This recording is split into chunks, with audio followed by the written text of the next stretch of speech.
सहस्रदल पद्मस्था सर्ववर्णोपशोभिता।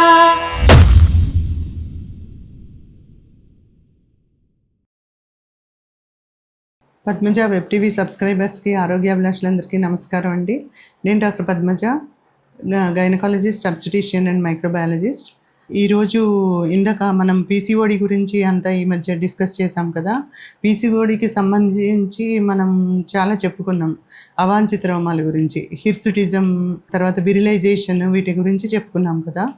అంటే యాక్చువల్గా most common cause for hirsutism in women is PCOD. కానీ ఇంకా వేరే వేరే కారణాల వల్ల కూడా ఈ హిర్సుటిజం రావచ్చు అనమాట. ఏదైనా కంజెంటల్గా ఎడ్రినల్ హైపర్ప్లేషియా, ఎడ్రినల్ గ్లాండ్స్లో తేడా ఉండడం, ఏదైనా కుషింగ్ సిండ్రోమ్ వల్ల, ఇంకా ఏమైనా హైపోథైరాయిడిజం, థైరాయిడ్ డిజార్డర్స్ వలన, హైపర్ ప్రొలాక్టినిమియా, అంతేకాకుండా ఇడియోపతిక్ హిర్సుటిజం ఊరికేనే అంటే ఏం కారణం లేకుండా కూడా లేదు. కొన్ని మెటబాలిక్ డిజార్డర్స్, కొన్ని డ్రగ్స్ యూజ్ చేయడం వల్ల, అంటే కొంతమంది పీరియడ్స్ పోస్ట్పోన్ చేసుకోవడానికి నారెతిస్టిరోన్ లేకపోతే ఓన్లీ డివైరిలు, ప్రొజెస్ట్రోన్స్ ఇవి వేసుకుంటారు కదా పీరియడ్ పోస్ట్పోన్ అవ్వడానికి.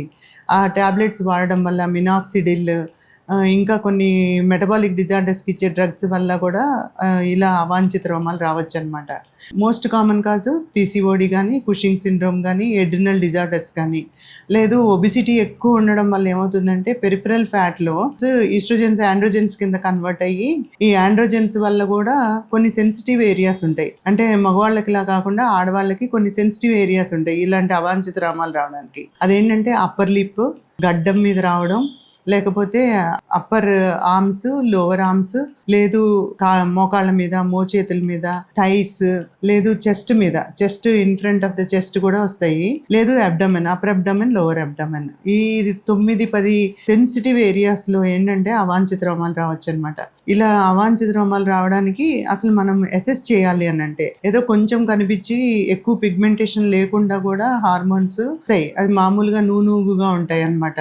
ఈస్ట్రోజన్ కొంచెం ఉండడం వల్ల ఏమవుతుంది, మగవాళ్ళలో ఉండే హార్మోన్స్ వేరు, ఆడవాళ్ళలో ఉండే హార్మోన్స్ వేరు. మగవాళ్ళలో హార్మోన్స్ టెస్టోస్టిరోన్ ఉండడం వల్ల ఏంటంటే బలంగా వాళ్ళకి వెంట్రుకలు అవి నల్లగా అన్ని చోట్ల, అంటే కాళ్ళ మీద, చేతుల మీద, చెస్ట్ మీద, వాళ్ళకి గడ్డం ఇవన్నిటి మీద వస్తాయి. కానీ ఆడవాళ్ళకి ఏంటంటే ఈస్ట్రోజన్స్, ఈ ప్రొజెస్ట్రాన్ హార్మోన్స్ వల్ల, ఆడవాళ్ళలో ఉండే హార్మోన్స్ వల్ల నూనూగుగా ఉండడం, వాళ్ళు సౌందర్యంగా ఉండడం, తర్వాత ఫ్యాట్ డిస్పోజిషన్ వేరేలా ఉండడం, తర్వాత ఈ రోమాలు కూడా అవాంఛితంగా ఉండవు, అన్నీ చాలా కనపడకుండా లెస్ పిగ్మెంటేషన్ తో బ్రౌన్ గా ఉండి ఎంతో చక్కగా చూడడానికి అందంగా ఉన్నట్టు, స్త్రీత్వం ఉట్టిపడుతున్నట్టు ఉంటుంది. కానీ ఈ డిజార్డర్స్ ఇందాక మనం చెప్పుకున్నామే, ఏదైనా పీసీఓడి కానీ, adrenal disorders, Cushing syndrome, hyperprolactinaemia, idiopathic disorders, congenital adrenal hyperplasia, ఏమైనా డ్రగ్స్ వాడడం వల్ల, పీరియడ్స్ పోస్ట్పోన్మెంట్ వల్ల, వీటి అన్నిటి వల్ల ఏమవుతుందంటే వీటి వల్ల అవాంఛిత రోమాలు రావచ్చు. సో మనం దీని గురించి ప్రాపర్ ఇన్వెస్టిగేషన్స్ చేసుకోవాలి. ఊరికనే బ్యూటీ పార్లర్కి వెళ్ళి అవన్నీ పీకించుకున్నాం అనుకోండి, ఇంకా బలంగా వచ్చేస్తూ ఉంటాయి అవి. ఇంకా వ్యాక్సింగ్ తోటి చాలా బాధ వేస్తుంది. షేవింగ్ ఉందంటే ఒకసారి షేవ్ చేస్తే మళ్ళీ 15 రోజులకు వస్తాయి. కానీ ఎందువల్ల ఇది వస్తుంది అని మనం తెలుసుకుని రాకుండా చేసుకున్నాం అనుకోండి, మళ్ళీ చాలా మామూలుగా కోమలంగా మనం చర్మం కానీ, ఈ అవాంఛిత రోమాలు రాకుండా ఉండడం కానీ జరుగుతుందన్నమాట. ఈ పీసీఓడిలో ఏంటి, మనం ఏమనుకున్నాం, ఇమెచ్యూర్ ఫాలికల్స్ ఓవరీలో ఉండి ఓవులేషన్ అవ్వకపోకుండా నెల బయటలు రాకపోవడం వల్ల, మెచ్యూర్ ఫాలికల్స్ లేకపోవడం వల్ల, పీరియడ్స్ రెగ్యులర్గా రాకపోవడం వల్ల ఒబీస్గా అయిపోయి అవాంఛిత రోమాలు వస్తాయి అనుకున్నాం. మనం ఏమైతే వేటి వల్ల వస్తున్నాయని అనుకోవడమో మనం దాన్ని రివర్స్ చేయాలన్నమాట. ఎక్కువ మెచ్యూర్ ఫాలికల్స్ వచ్చేలాగా చేసుకోవాలి అని అంటే పీసీఓడి తగ్గాలి అంటే బరువు తగ్గాలి అని అంటే ఆటోమేటిక్గా 5-10% రిడక్షన్ అయినా కూడా ఈ అవాంఛిత రోమాలు రావడం తగ్గిపోయి పీరియడ్స్ రెగ్యులర్గా వస్తాయి. పీరియడ్స్ ఎప్పుడైతే రెగ్యులర్గా వచ్చాయో ఈస్ట్రోజన్ తగ్గుతుంది, ప్రొజెస్ట్రాన్ హార్మోన్స్ పెరుగుతుంది. తర్వాత అన్ని హార్మోన్స్ బ్యాలెన్స్డ్గా అవ్వడం వల్ల ఏమవుతుందంటే ఆండ్రోజెన్స్, టెస్టోస్టిరోన్స్ ఏవైతే మేల్ హార్మోన్స్ ఉన్నాయో పెరిఫెరల్ ఫ్యాట్ నుంచి వచ్చేవి అవి తగ్గిపోతాయి అన్నమాట.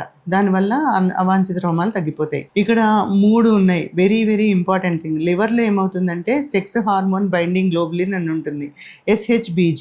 ఈ సెక్స్ హార్మోన్ బైండింగ్ గ్లోబులిన్ ఏమవుతుంది, ఆడవాళ్ళలో 80% ఉంటుంది.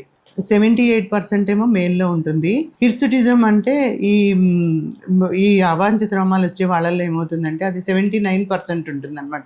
సో ఆ ఇంబ్యాలెన్స్ ఏదైతే ఉంటుందో దాని వల్ల ఏమవుతుందంటే టెస్టోస్టిరాన్ లెవెల్స్ మగవాళ్ళలో 3% ఉంటాయి, ఆడవాళ్ళలో 1% ఉంటాయి. ఈ హిర్సుటిజం పీపుల్లో ఏమవుతుంది 2%కి వచ్చేస్తుంది టెస్టోస్టిరాన్, 2% వస్తుంది. సో ఎప్పుడైతే ఈ టెస్టోస్టిరాన్ హార్మోన్ లెవెల్స్ పెరిగిపోతాయో ఆండ్రోజెన్స్ అవాంఛిత రోమాలు వస్తాయి అనమాట. మేల్స్ లాగా ఎలోపేషియా, జుట్టు ఊడిపోవడం, మేల్ బాల్డ్నెస్ ఇవన్నీ రావడం స్టార్ట్ అయిపోతాయి ఆడవాళ్ళల్లో కూడా. సో ఏంటంటే ఎప్పుడైనా జాగ్రత్తగా మీ బాడీ మాస్ ఇండెక్స్ జాగ్రత్తగా చూసుకోవాలి. పీసీఓడి వల్ల మళ్ళీ పీరియడ్స్ రెగ్యులర్ గా రావాలి. ఇదంతా ఒక డైరీ అన్నమాట.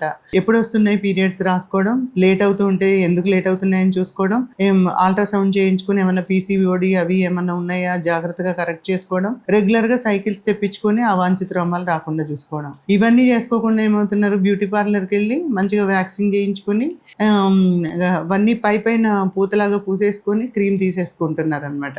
వచ్చిన హెయిర్ ని రిమూవ్ చేసుకుంటున్నారు వ్యాక్సింగ్ తోటి కానీ, లేకపోతే ఏదైనా ఆయింట్మెంట్స్ మనం అన్ని రాసుకుంటాం కదా వాటితో తీసేసుకుంటున్నారు. తీసుకున్న తర్వాత ఏమవుతుంది ఇంకా బలంగా వస్తాయి అన్నమాట అవి. అందువల్ల ఇట్లా కాకుండా బేసిక్ కాజ్, ఫండమెంటల్ కాజ్ ఏంటి, ఈ SHBG sex hormone binding globulin levels ఎంత ఉన్నాయి, ఏమైనా లివర్ డిజార్డర్స్ ఉన్నాయా, వీటి వల్ల ఏమైనా ప్రాబ్లమ్స్ వస్తున్నాయా అని చూసుకోవడం.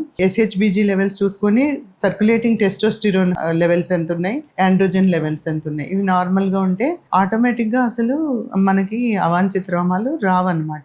అవాంఛిత రోమాలు రాకుండా ఉండడానికి మనం ఏం చేయాలి, బికాస్ టెస్టోస్టిరోన్ లెవెల్స్ పెరిగినాయి కాబట్టి యాంటీ టెస్టోస్టిరోన్ లెవెల్స్ ఇవ్వాలి మనం. అదేంటి సిప్రోటిరోన్ ఎసిటోట్ అని ఉంటుంది. ఈ జినెట్ 35, క్రిమ్సన్ 35 ఇలాంటివి చాలా బాగా పనిచేస్తాయి. వీటికి మనం ఇచ్చామని అంటే అవాంఛిత రోమాలు రాకపోవడమే కాకుండా పీరియడ్స్ ఎవరికైతే ఆలిగూరియా ఉంటుందో మళ్ళీ మనకి రెగ్యులర్ గా రాకుండా ఉంటాయో అవన్నీ రెగ్యులర్ అయిపోతాయి అన్నమాట పీరియడ్స్ అని. తర్వాత Wysolone is very best drug for virilisation and also for hirsutism. ఈ హిర్సుటిజం లో ఫెరిమెన్ గాల్వే స్కోర్ అని ఉంటుంది. ఈ స్కోర్ ప్రకారం ఏమవుతుందంటే మనం మామూలుగా ఒక నార్మల్ ఫీమేల్ హిర్సుటిజం ఫీమేల్ ని కంపేర్ చేసినప్పుడు సెన్సిటివ్ ఏరియాస్ అని చెప్పాం కదా, 9 సెన్సిటివ్ ఏరియాస్ ఈ ఫెరిమెన్ గాల్వే స్కోర్ లో ఆ 9 సెన్సిటివ్ ఏరియాస్ లో చూస్తారు. ఏది అప్పర్ లిప్ లో ఉందా, గడ్డం మీద ఉన్నాయా, చెస్ట్ మీద ఉన్నాయా, అప్పర్ అండ్ లోవర్ ఆర్మ్స్ లోను, తర్వాత థైస్ లోను, అప్పర్ అండ్ లోవర్ అబ్డామిన్ లోను ఎక్కడెక్కడ ఉన్నాయో చూసి ఎస్టిమేట్ చేసి స్కోర్ తీస్తారు. 8 ఉందనుకోండి పర్వాలేదు, మోర్ దాన్ 8 ఉంటే సిగ్నిఫికెంట్ హిర్సుటిజం అనమాట. దానికి తప్పకుండా ఈ కార్టికోస్టిరాయిడ్స్ వయసులోని కానీ ఏమన్నా ఇస్తే అవన్నీ పోతాయి. తర్వాత ఇక బ్యూటీ పార్లర్, ఎలక్ట్రాలసిస్, వ్యాక్సింగ్ ఇవన్నీ చేయిస్తారు కదా, అవి చూసుకోవాలి. సో మనకి ఫస్ట్ ఈ పెథాలజీ అర్థం చేసుకోవాలి. మనము ఆడవాళ్ళము మేల్స్ వైపు ఎందుకు వెళ్తున్నాము, ఆ మేల్ హార్మోన్స్ మన దానిలో ఎందుకు సర్క్యులేట్ అవుతున్నాయి, ఈ సర్క్యులేషన్ లెవెల్స్ తగ్గిస్తే ఆటోమేటిక్గా హిర్సుటిజం కానీ ఈ విరిలైజేషన్ ప్రాబ్లం కానీ తగ్గిపోతుంది అనమాట. దాని గురించి టార్గెట్ చేసి మనం ట్రీట్మెంట్ ఇప్పించుకోవాలి ఎప్పుడైనాను.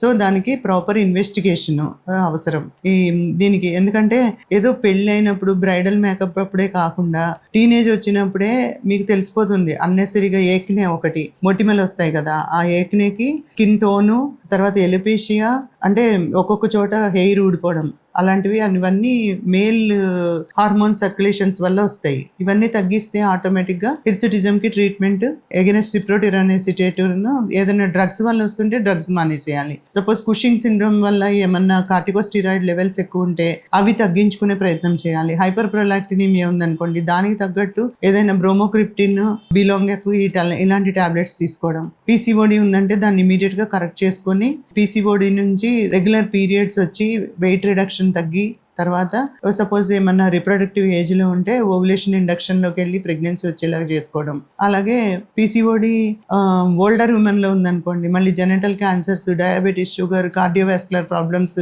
ఎక్కువ కాబట్టి అక్కడ కూడా PCOD correction by means of weight reduction and tablets తప్పనిసరిగా తీసుకొని ఒక పెథలాజికల్ కాజ్ కనుక్కోవాలి. ఎందుకు వస్తుంది హిర్సుటిజం, ఎందుకు అవుతుంది విరిలైజేషన్ అని చూసుకొని ఈ ఫెరిమెన్ గాల్వే స్కోర్ ఉంది కదా, ఆ స్కోర్లో కనుక ఒకవేళ తగ్గి మనకి లెస్ దాన్ 8 ఉంటే ఇంకొంచెం తగ్గించుకునే ప్రయత్నం చేస్తే నార్మల్గా అయిపోతుంది. సో హిర్సుటిజం కానీ విరిలైజేషన్ కానీ లైట్గా తీసుకునే ఇష్యూస్ కావు. అవి జాగ్రత్తగా మీ పిల్లల్లో కానీ ఎవరి దగ్గరైనా కనిపించినప్పుడు దానికి కారణం ఏంటో కనుక్కొని సరైన ట్రీట్మెంట్ తీసుకోవాలి. సర్వే జన సుఖినో భవంతు.